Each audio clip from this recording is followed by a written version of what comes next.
Romanos, capítulo 1. No hemos avanzado mucho y no vamos a avanzar mucho más hoy, solamente vamos a ver el capítulo 1, versículo 6. Así que el versículo 16. Estaban pensando, wow, estamos retrasando ahora, regresando a 6. No, vamos a ver solo el versículo 16.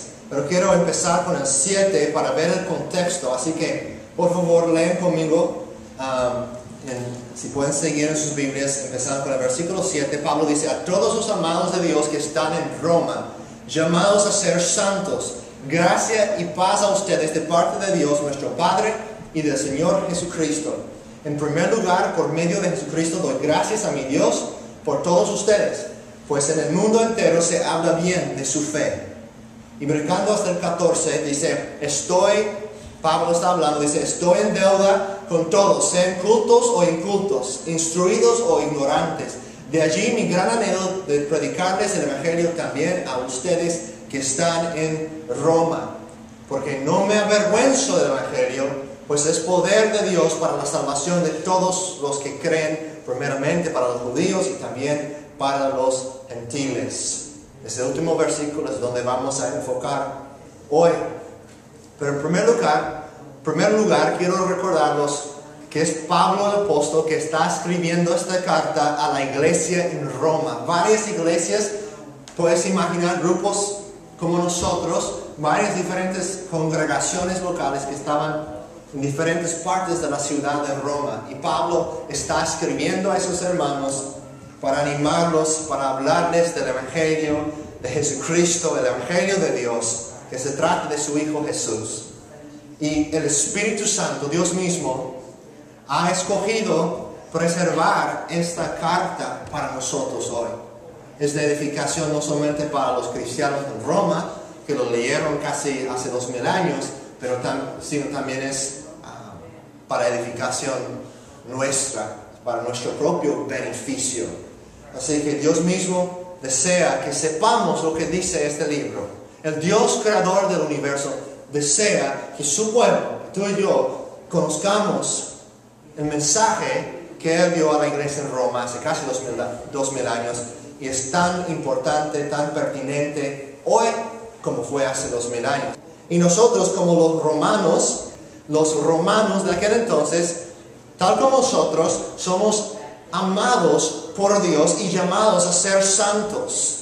Llamados a ser santos, y estamos llamados, como dice en el versículo 5, a promover la obediencia a la fe entre todas las naciones, entre todos los gentiles, por amor a su nombre. Y como ellos respondieron en obediencia a ese mandamiento de Cristo de ir y hacer discípulos, como resultado nosotros aquí estamos hoy en día. En el versículo 8 dice: en primer lugar, por medio de Jesucristo doy gracias a mi Dios por todos ustedes, pues en el mundo entero se habla bien de su fe. En el mundo entero se habla bien de su fe. Y si nosotros existimos para la gloria de Dios, para hacer, ¿qué significa eso? Pongan atención. Especialmente si tú no entiendes eso cuando digo, a lo mejor a veces pensamos que entendemos algo, pero quizás algunos de los más jóvenes aquí dicen: bueno, Natán dice para glorificar a Dios. ¿De qué está hablando? Piénsalo por un momento. Cuando decimos que existimos para glorificar a Dios, ¿qué significa eso? ¿Cómo lo pondrías en tus propias palabras? ¿Qué significa glorificarle a Dios? Y podemos decir lo que es hacer que muchas personas, o que todas las personas, reconozcan cuán grande es. Glorificar a Dios es hacer que las personas vean su gloria, que vean su esplendor, que vean su hermosura, que vean cuán asombroso, cuán maravilloso es Dios. Eso es glorificar a Dios con nuestras vidas. Es engrandecer su nombre para que las personas reconozcan que no hay nadie como Él, que no hay nadie tan bueno como Él, que no hay nadie tan amoroso como Él, que no hay nadie tan santo como Él, que no hay nadie como nuestro Dios. Eso es lo que significa glorificarlo. Entonces, dice que en todo el mundo de aquel entonces, el mundo entero, se refiere al mundo conocido del Imperio Romano. Dice que en todas partes se habla bien de la fe de los cristianos romanos. Ellos, en otras palabras, estaban glorificando a Dios, ¿no? Porque muchas personas en diferentes partes sabían de cómo Dios estaba obrando en la vida de ellos. Porque como dijimos el domingo pasado, no puedes ver la fe, solo puedes ver el resultado de la fe, las obras. Y ellos estaban glorificando a Dios. Jesús dice en Mateo 5 que cuando nosotros hacemos buenas obras, eso glorifica al Padre. Las personas ven nuestras obras y glorifican a nuestro Padre Celestial. Así que les hago la pregunta, ¿hablarán bien de nuestra fe en el mundo entero? ¿Hablarán bien de la fe de los creyentes en la iglesia pequeña de Hoquiam, Washington? ¿Hablarán bien de nuestra fe en el mundo entero? En otras palabras, ¿traeremos gloria a Dios como iglesia local? ¿Traeremos gloria a su nombre? Pues lo haremos por su gracia cuando nos amamos los unos a los otros, ¿verdad? A criar a nuestros hijos en la fe. Tú lo harás cuando amas a tu esposa como Cristo amó a la iglesia, cuando la amas con un amor sacrificial, un amor incondicional. Tú lo harás cuando en el trabajo honras a tu patrón, a tu jefe, no lo robas, no lo calumnias, no hablas mal de él. Tú lo harás en la escuela cuando respetas a tus maestros. Tú lo harás en la escuela cuando hablas amablemente a una persona que todas las otras personas están rechazando, que están maltratando, y tú hablas con amor y con amabilidad con esa persona. De esa forma nosotros enseñamos la gloria de Dios, nosotros mostramos la gracia de Dios. Tú lo harás si estás en un restaurante y el mesero no te sirve bien, no hace algo que te agrada, y cuando tú de todos modos tienes paciencia con él y le das una propina de todos modos, de esa forma vas a glorificar a Dios, vas a mostrar gracia.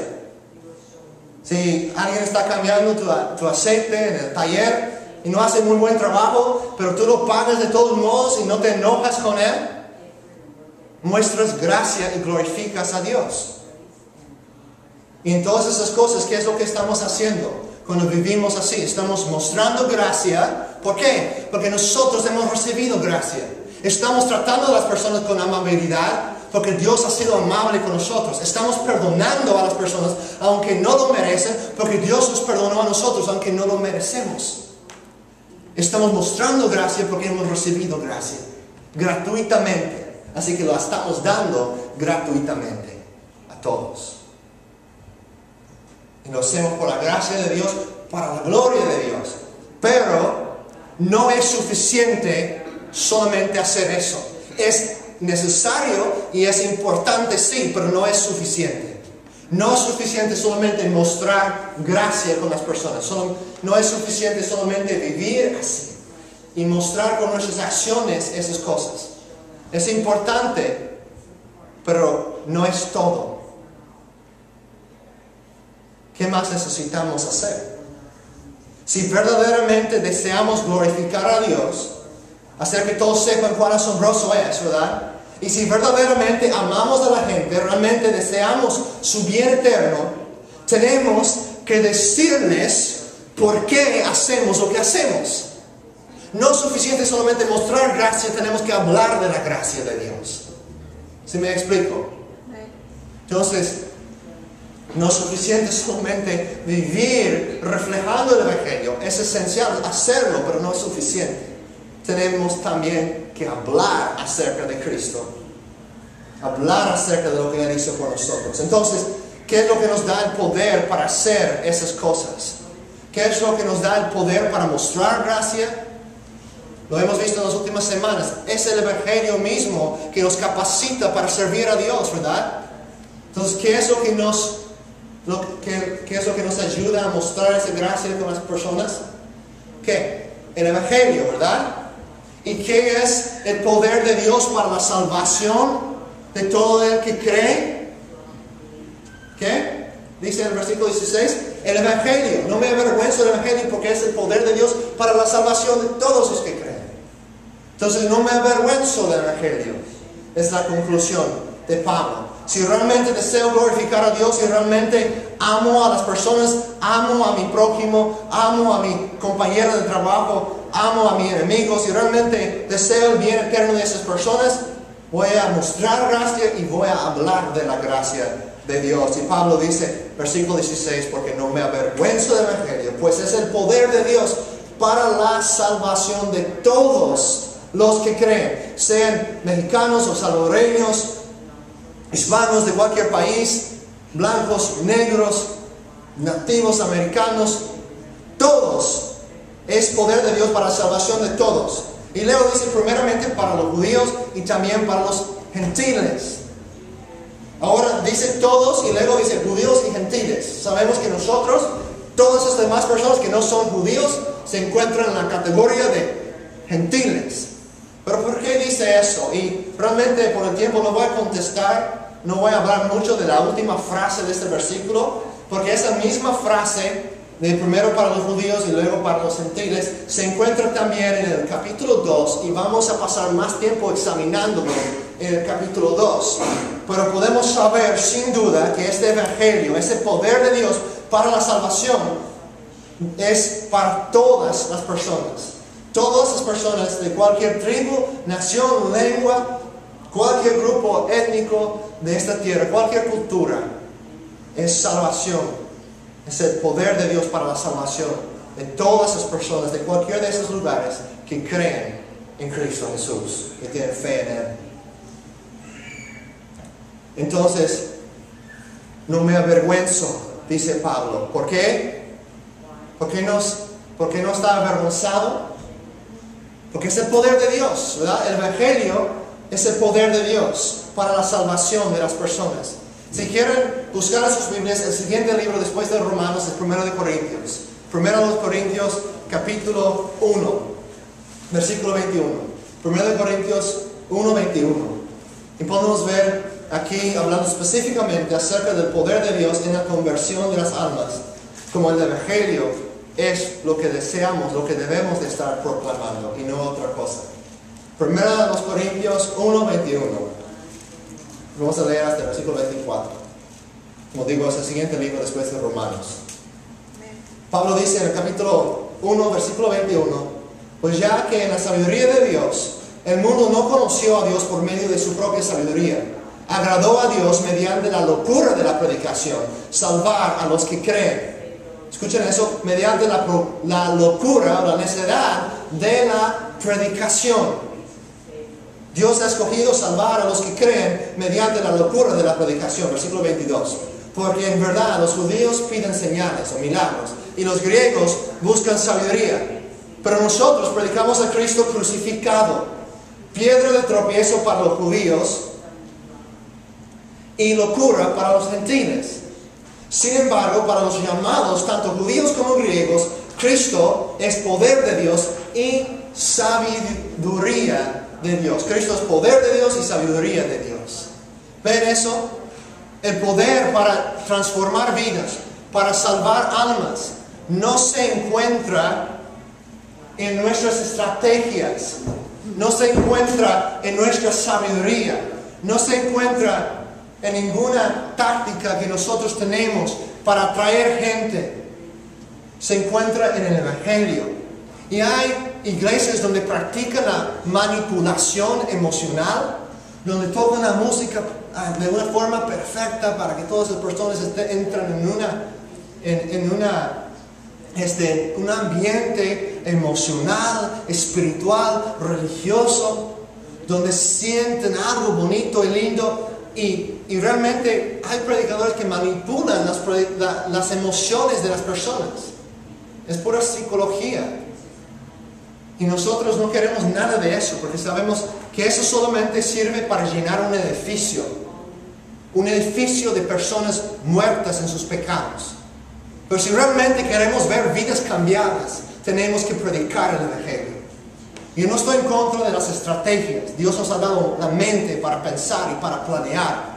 Y debemos tener estrategia de vamos a evangelizar a esas personas acá y vamos a sembrar iglesias nuevas acá y allá. De este tipo de planes estoy muy de acuerdo. Pero no estoy de acuerdo con manipular a las personas por tener un ambiente que se siente espiritual para que las personas piensen que están experimentando algo, pero realmente es un ambiente creado por el predicador y por la música y todas esas cosas que funcionan para realmente manipular a la gente. Y nosotros no queremos eso.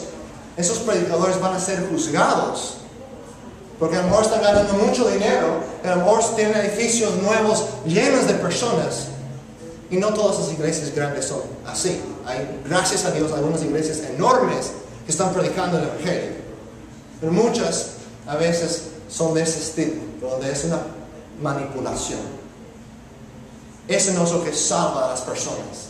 Forzar a una persona a pasar enfrente a repetir una oración no es lo que salva a una persona. ¿Puede llegar a ser salva una persona por medio de eso? Claro que sí, Dios puede obrar a pesar de nuestros errores. Pero nadie va a ser salvo porque yo insistiera que repitiera una oración. Van a ser salvos por el poder del Evangelio y el Espíritu Santo obrando en su corazón. Y van a poner fe no en el predicador, no en la música, no en la experiencia o en sus emociones, sino van a poner su fe en la cruz de Cristo. Porque si su fe está en el predicador, ¿qué pasa cuando el predicador cae en el pecado? Si su fe está en la música, ¿qué tal cuando ya no tienen esos músicos? Si la fe está en un ambiente, unas emociones, ¿qué pasa cuando ya no se sienten eso? Ya dicen, pues yo he perdido mi salvación. O yo traté ese cristianismo y no funcionó. Sentí algo bonito por un tiempo y luego no. No, si su fe está basada en el Evangelio, está basada en la obra de Cristo, en el poder de Dios, vas a tener una fe firme, estable. ¿Me explico? Amén.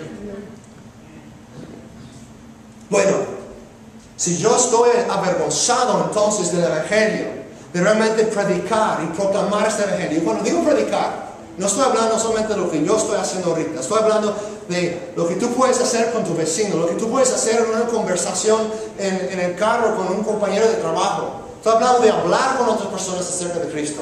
Si estamos avergonzados de hacer eso, realmente estamos mostrando con nuestras acciones que no deseamos glorificar a Dios, o que no confiamos en el poder de Dios, o que no nos importa el destino eterno de esas personas, que realmente no amamos a esas personas. Esas son las opciones. Y Dios te ha escogido, te ama. Dice Jesús que el Padre nos ama como Él le ama a Él mismo, como ama a Jesucristo mismo. Dios nos ama con ese mismo amor, de Padre a Hijo. Él nos ha llamado, nos ha santificado, nos ha apartado para su Evangelio. Y no es accidente que nosotros estamos aquí, no es accidente que hay personas específicas en nuestras vidas, que antes de la creación del mundo, Dios ya había determinado que esas personas estarían en tu vida para escuchar su mensaje desde tus labios. Y nosotros debemos pedir a Dios por su gracia y por fe y sabiduría para proclamar ese mensaje a esas personas que están en nuestras vidas, nuestros vecinos, compañeros de la escuela, compañeros de trabajo. No es accidente que ellos están en nuestras vidas. Piensen en eso. Esas personas, muchos de ellos, están en rumbo a la destrucción. Muchas veces estamos tan indiferentes a ellos. A veces hay personas que nos caen gordos, nos caen mal. Entonces, pues no me importa si va al infierno. Si esa es tu actitud, arrepiéntete de eso. Tenemos que arrepentirnos de eso. Yo me he tenido que arrepentirme de esa actitud en el pasado en muchas ocasiones. Señor, dame un amor por esa persona. Dame, en primer lugar, un anhelo para glorificarte a ti. En segundo lugar, un amor por esas personas, para ver su salvación. Bueno, mientras que debemos recordar siempre, dijo eso J.I. Packer, o J.I. Packer, un teólogo muy reconocido, dijo, mientras que debemos recordar siempre que es nuestra responsabilidad proclamar la salvación, no podemos olvidar jamás que es Dios que salva. Es Dios que salva. Tu responsabilidad es mostrarles a Cristo, mostrarles la gracia de Dios y hablarles de Él y de lo que Él hizo. y dejar que Él haga la obra en sus corazones. Es Dios que salva a las personas. El Evangelio es poder de Dios para la salvación. Tú no puedes manipular a una persona, no puedes convencer a una persona que llegue a ser cristiano. No. Es por la gracia de Dios, por medio de la fe, cuando esa persona escucha el Evangelio, Dios obra en su corazón, en su vida. Así que nuestra responsabilidad es predicar y dejar la obra de conversión en las manos de Dios. Que Él haga esa obra en sus vidas. Pero hablamos de Jesús, hablamos de la cruz de Cristo. No es suficiente solamente hablar de la persona de Cristo sin mencionar la cruz. Tenemos que hablar de su obra. Recuerda el Evangelio en términos sencillos. ¿Qué es? La persona y la obra de Cristo. ¿Quién es Cristo y lo que Cristo ha hecho? Y si solamente hablamos de uno y no hablamos del otro, estamos dando un mensaje incompleto. Hablamos de Cristo, el Dios eterno que se hizo hombre y vivió una vida perfecta. Pero hablamos de su obra en la cruz y de su resurrección y de la victoria que Él nos ofrece sobre el pecado y la muerte. Eso es como debemos proclamar el mensaje. Y lo hacemos con amor, deseando la salvación de esas personas. Bueno, en la segunda parte de este mensaje, quiero enfocar en una sola palabra en este versículo, la palabra salvación. No me avergüenzo del Evangelio, porque es el poder de Dios para la salvación de todos los que creen. Ahora, esa palabra salvación, acabamos de hablar acerca de la predicación del Evangelio y de la conversión. Yo creo que esa palabra salvación, que es poder de Dios para la salvación de los que creen, no está en este versículo hablando específicamente de la conversión de las personas, aunque tiene esa aplicación como la acabamos de dar. Pero esta palabra salvación, por el contexto de este capítulo, el contexto del libro de Romanos, realmente está hablando de la salvación completa que Dios da al creyente. Es una salvación completa, entera, que Dios da al creyente. Y una de las razones, hay varios argumentos o evidencias que podría dar para sostener esa idea. Pero una de las razones, sabemos en el versículo 15, en verso 15, Pablo dice: estoy ansioso de predicar el Evangelio a ustedes que están en Roma. Gracias, Justin. De predicar el Evangelio a ustedes, dice verso 15, que están en Roma. Y como vimos el domingo pasado, ¿a quién está hablando Pablo? ¿Está hablando a todo el mundo que se encuentra en Roma? ¿O está hablando únicamente a la iglesia? Está hablando a la iglesia, ¿verdad? Está hablando a los creyentes. Entonces, entendemos que este mensaje de Romanos realmente está dirigido a los que ya están creyendo en Cristo. Y Pablo quiere recordarlos del Evangelio. Y quiere recordarlos de la salvación completa que ellos tienen en Cristo Jesús. Entonces este versículo realmente está hablando de cómo Dios nos ha salvado y cómo nos está salvando y cómo nos va a salvar en el día final. Y nosotros podemos entender eso también porque la palabra que está traducida como los que creen, realmente en el griego podría ser traducido como los que están creyendo, los que ya están creyendo continuamente. Está en ese tenso el verbo creer. Entonces Pablo está diciendo: el Evangelio, no estoy avergonzado del Evangelio, porque es el poder de Dios para la salvación de todos ustedes que ya están creyendo. Eso es literalmente lo que está diciendo. Y quiero hablar de 3 tipos de salvación. Y podemos ponerlos aquí en la pantalla para que nos ayude un poquito y puedo hablar un poquito menos. Pero ya muchos de ustedes ya saben de eso, pero es un repaso para otros. Les va a ayudar a entender la salvación. Y cuando lo están leyendo la Biblia, van a encontrar que la salvación muchas veces se refiere a uno de esos 3 tiempos o tipos de salvación.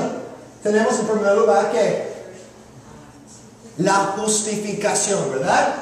En el pasado. Eso es lo que Dios hizo por nosotros. Si estás en Cristo, si tú estás en Cristo, si tu fe está en lo que Él hizo en la cruz por ti, tú puedes saber que tu salvación no está basada, escuchen bien, no está basada en ninguna cosa que hayas hecho. No está basada en ninguna cosa que hayas hecho, ninguna cosa que un día vas a hacer. Tu salvación está basada completamente en lo que Jesús hizo. Porque en la cruz, Cristo te justificó, si tu fe está en Él, por la gracia de Dios.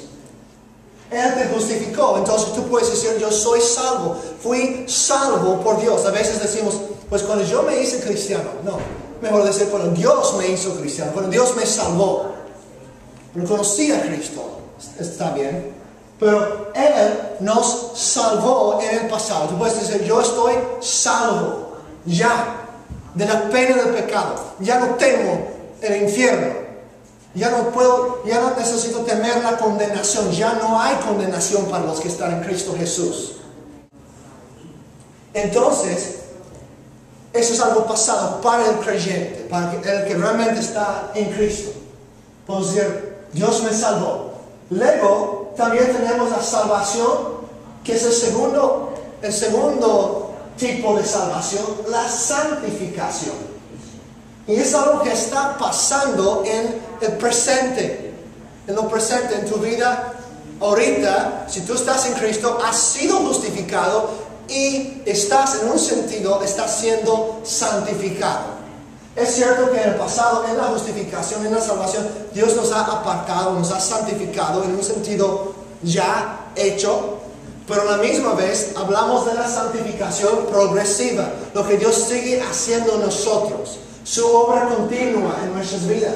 Entonces puedo decir, Dios me ha salvado y Dios me está salvando perpetuamente. Y en el futuro hablamos acerca de la glorificación. Eso es algo en un sentido futuro, aunque podemos ver en Romanos 8 que Dios habla de la glorificación como algo ya tan seguro que habla de la glorificación como si fuera en el pasado. Pero para nosotros que estamos atrapados en el tiempo y espacio, es algo todavía futuro. Y lo escribí mal, perdón. Futuro. Futuro, eso me deben decir ahí. Entonces Dios me va a salvar. Y en la Biblia muchas veces habla de la salvación final, o la redención final del pueblo querido por Dios.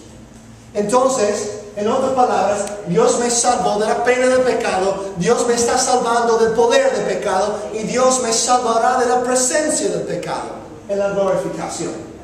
Entonces, este versículo, cuando habla de salvación, yo quiero hacer el argumento, como ya mencioné, que esa palabra salvación se refiere no solamente a la justificación, no solamente a llegar a conocer a Cristo, la conversión del alma, sino que se refiere a todo el paquete y hace hincapié especialmente en la salvación final de nosotros, la glorificación.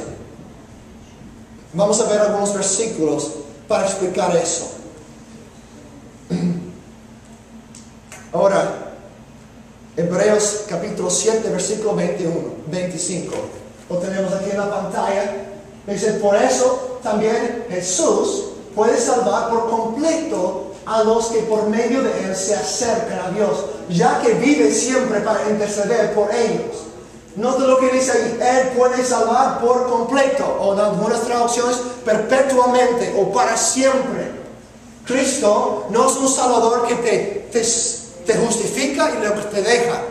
No, Él empieza una obra en ti y cumple con esa obra. Filipenses 1:6 dice, Él que comenzó tan buena obra en ustedes, la irá perfeccionando hasta el día de Cristo Jesús. Es una promesa. El que comenzó la buena obra en ti, la irá perfeccionando hasta el día de Cristo Jesús. También podemos ver en el libro de Judas, Judas capítulo 1, versículo 24. Y a aquel que es poderoso para guardarnos a ustedes sin caída y para presentarlos sin mancha en presencia de su gloria, con gran alegría, al único Dios, nuestro Salvador. Nos dice que Cristo, que nuestro Dios es poderoso. ¿Para qué? ¿Qué dice el versículo? ¿Qué dice? Guardarnos, ¿verdad? Sin caída y presentarnos sin mancha en su presencia. Cristo no puede fallar en su misión. Cristo no puede fracasar en su misión. Dice, todos los que el Padre me ha dado, de ellos no voy a perder ninguno. En Juan capítulo 10. Mis ovejas oyen mi voz, ellas me siguen, yo las doy vida eterna y no perecerán jamás. Nunca jamás. Es un doble negativo en el griego.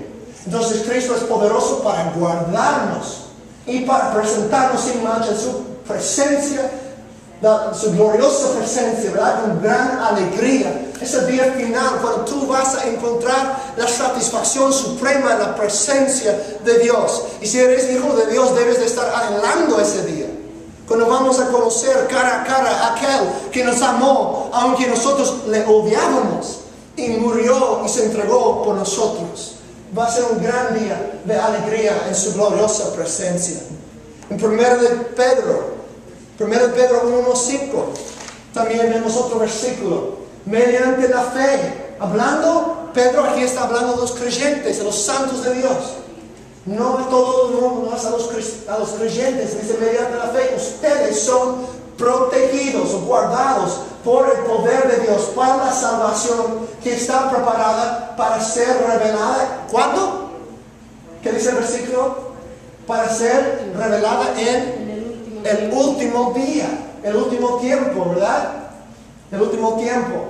Eso está hablando a los creyentes, los que ya han sido salvados, pero está hablando de una salvación futura. ¿Ven eso? La salvación que está preparada para ser revelada en el último tiempo. Esa es la glorificación. Y ese es nuestro anhelo como cristianos. Que nosotros realmente tenemos un evangelio tan poderoso. No es manipulación solamente para traer personas a un edificio, a levantar sus manos, decir, oh sí, yo creo en Dios. Pero es un evangelio tan poderoso que salva a una persona y cambia a una persona y lleva a esa persona hasta la gloria triunfante para la gloria de Dios. Ese es el evangelio que nosotros tenemos de nuestro gran Dios y Salvador. Es un evangelio poderoso porque es un Dios, Él es un Dios poderoso y fiel para cumplir esa obra en su pueblo y no perder a nadie en el camino. Nadie se pierde en el camino. También podemos ver la evidencia en el mismo libro de Romanos. Si regresamos a Romanos capítulo 5, para entender unas razones que estoy convencido que esta salvación se refiere a esa glorificación final y ese proceso de santificación en nosotros, que realmente conduce a la glorificación. Es porque todo el libro de Romanos se trata de eso. En Romanos 5:9, por ejemplo, tenemos un versículo muy semejante. Dice Romanos 5:9. Digan amén si lo tienen. Amén. Amén. Romanos 5:9. Y ahora que hemos sido justificados, ¿ven eso? ¿Cuándo pasó eso? En el pasado, ¿verdad? Justificados por su sangre. Con cuánta más razón, por medio de Él, es decir, Cristo, seremos salvados de la ira de Dios. Porque si, noten eso, es futuro. Vamos a ser rescatados finalmente de este lugar. No vamos a tener que sufrir la ira de Dios en el infierno. Vamos a ser salvados completamente por Cristo. Versículo 10. Porque si cuando éramos enemigos de Dios, fuimos reconciliados con Él, está hablando de la salvación en el pasado, mediante la muerte de su Hijo, con cuánta más razón, habiendo sido reconciliados, seremos salvados por su vida. Otra vez, está hablando del futuro. Seremos salvados por su vida. Entonces, si Dios nos ha rescatado, nos ha limpiado por su sangre, nos ha perdonado, podemos tener la confianza. Dios está diciendo, Pablo está diciendo por el Espíritu Santo, que Dios no deja a nadie tirado por el camino. Empieza una buena obra en una persona y cumple con esa obra. Nunca falla. Nunca nos dejará. Él nunca nos abandonará. Es un Dios fiel para guardarnos y llevarnos sin mancha a su gloriosa presencia. Romanos 8. Y les quiero decir, Romanos 8. Estoy emocionado para llegar un día a Romanos 8. Amor, va a haber varios meses. A final de año, quizás cuando llegamos a Romanos 8. Romanos 8 es la cumbre o la cima de todo el libro de Romanos. Es la cima de la montaña de este libro. El punto más elevado, donde vemos con claridad todo lo que Pablo dice en los otros capítulos. En Romanos 8:29, Pablo dice, si lo quieren ver en sus Biblias, Romanos 8:29. Porque a los que Dios conoció de antemano, también los predestinó a ser transformados según la imagen de su Hijo, para que Él sea el primogénito entre muchos hermanos. Verso 30. A los que predestinó, también los llamó. A los que llamó, también los justificó. Y a los que justificó, también los, ¿qué? Glorificó. ¿Ven eso? ¿Ven que todos los que fueron llamados fueron justificados? Y todos los que fueron justificados fueron glorificados en la presencia de Dios. Desde la perspectiva divina, nuestra glorificación es algo ya seguro.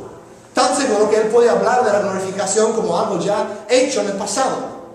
Todos los que ha glorificado, todos los que ha justificado, también los va a glorificar. Es un hecho.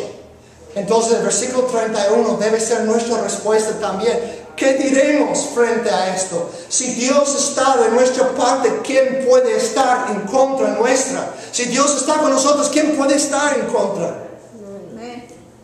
Y obviamente la respuesta es nadie, nada. El versículo 32. El que no escatimó ni a su propio Hijo, sino que lo entregó por todos nosotros, ¿cómo no habrá de darnos generosamente junto con Él todas las cosas?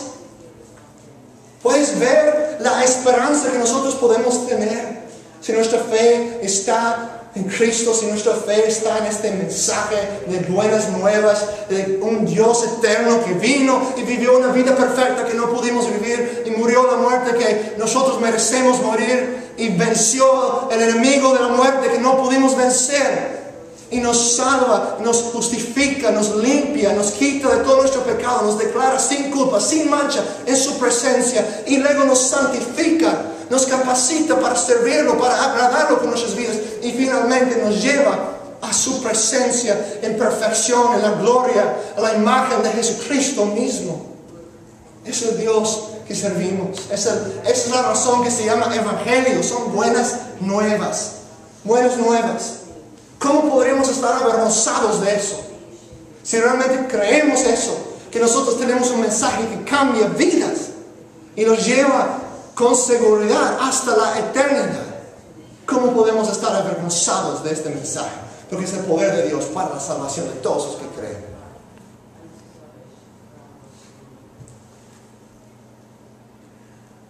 Tiene poder no solo para convertir a las personas, sino también a santificarlas y finalmente glorificarlas.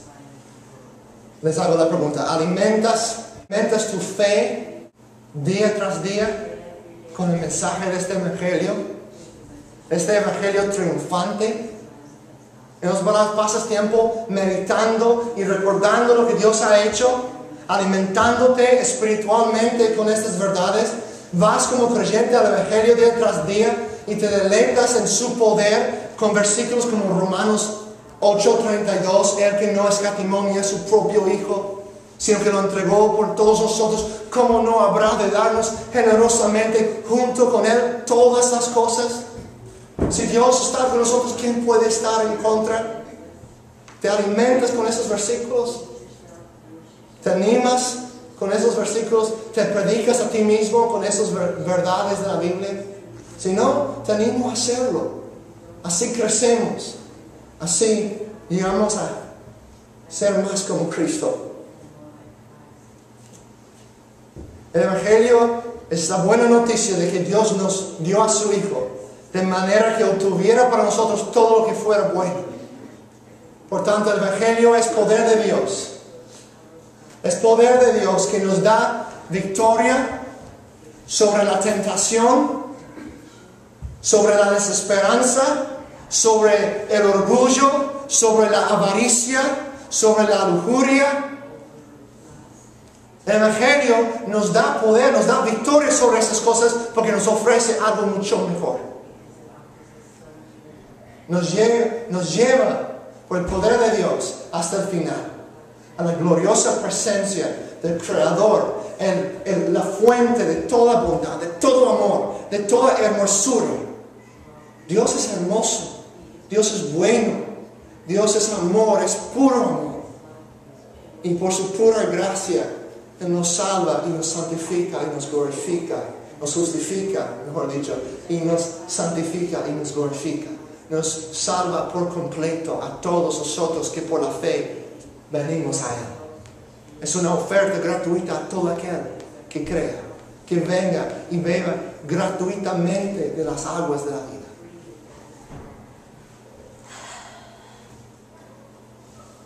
Vamos a orar. Señor, te damos gracias, te exaltamos porque tú eres bueno y nadie es como tú. Señor, te alabamos y reconocemos que tú eres el gran yo soy. Ayúdanos, Señor, a realmente alimentarnos con estas verdades. Habla a nuestros corazones, cámbianos, Dios. Por las personas en nuestras vidas que todavía no han conocido de este Evangelio, te pido que nos des valentía de no estar avergonzados de predicar y proclamar este mensaje que salva vidas. Estamos aquí en este mundo por un tiempo tan breve. Nuestras vidas son como el viento que un momento está y luego se va, como un vapor. Ayúdanos a entender la brevedad de la vida. Ayúdanos a entender la gravedad de la situación de aquellos que todavía andan sin ti. Y danos amor por ti, para tu gloria, y danos amor por esas personas, para alcanzarlos, para que tu reino sea avanzado, para promover la obediencia y la fe entre todas las naciones por amor a tu nombre, Señor. En el nombre digno, precioso de Cristo Jesús, nuestro Salvador, que nos salva por completo. Amén. Amén.